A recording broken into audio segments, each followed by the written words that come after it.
Saturday's big games.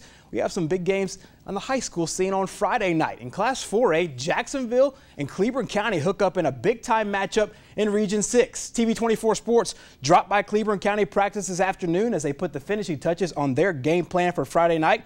The Tigers are on a 4-game winning streak, and so far they've looked very impressive, outscoring opponents 170-13 in that stretch. They'll try to carry that momentum into their matchup against Jacksonville Friday night. Our team has improved. Every week we've improved and gotten better, and that's what we've asked our kids after the first game against Mumford, to just come back and reach their potential. And our kids are working hard every week, and I think we're getting better each week. And we're just excited this week to be able to go up and play the number 4 team in the state, in the Jacksonville Golden Eagles. And Coach Smith and his staff have done an excellent job up there getting those kids ready to play, and they're starting to show it now.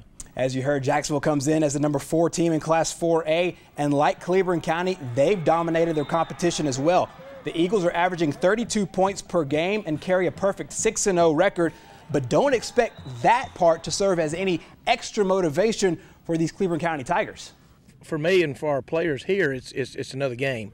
It just happens to be a region game, and it's the next game up for us.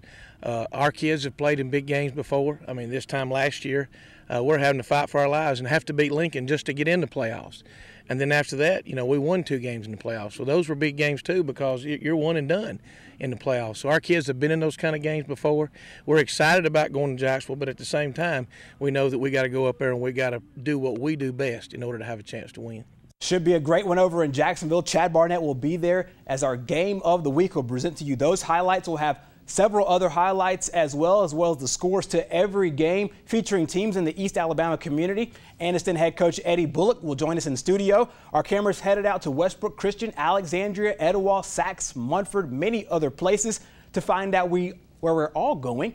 Like us on Facebook, follow us on Twitter. Remember, on Friday nights, hashtag Pigskin Roundup on all of your posts. We talked about Jacksonville being ranked early. They are one of a handful of teams in the East Alabama community ranked in the top 10 polls. Out today, Gadsden City, after their loss to Hewitt-Trussville, dropped from number 3 down to number 6 in Class 7A. In Class 4A, Jacksonville holds on to that 4 spot, Sachs in the 3 spot. In Class 3A, you see Piedmont, they moved down. They were number 6. They're number 10 now after their loss to Leeds. And Glencoe stays in Class 4A, Class 3A, the number 14 in the state. In Class 2A, Ranburne bumps up 1 spot to number 7. Ragland and Donahoe both in the top 5 in Class 1A.